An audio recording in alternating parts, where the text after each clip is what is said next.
Одан кейін екінші мәселе бар, екінші проблема, ол бейіндік пәндерді шатастыратындар бар.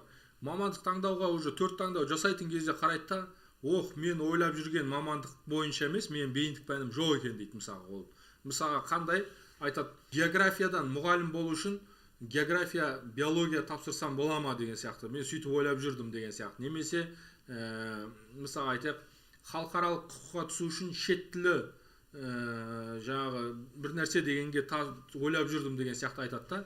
Жоқ, олардың бәрі бейіндік пәндердің не үшін шатастырады, соны түсіндірейін. Біріншіден, осыдан бірнеше жыл бұрын 179 ба сондай мамандық бар еді, қазір 97 мамандық бар. Мамандықтарды ұқсастарын бірлестірді, топтастырды, сөйтіп топтастырған кезде кейбір мамандықтардың бейіндік пәндері ауысып кетті. Сонымен шатасатындар бар. Одан кейін атаулар өзгеріп кетті. Мысалға, атақты ненің біреуі ол көбісі дефектология неге жоқ, дефектология қайда деп сұрайды. Ол мамандықтың аты дефектология емес, арнайы педагогика мамандарын даярлау деген. Жалпы айтқан кезде атаулары өзгеріп кеткен соң түсінбей жатады кейбіреулер. Сосын үшінші бір жағдай бар, не үшін шатастыратын, ол бейіндік пәндер бұрын біреу-ақ болатын, баяғыда бірнеше жыл бұрын. Қазір екеу болып кеткеннен кейін де шатастыратындар бар.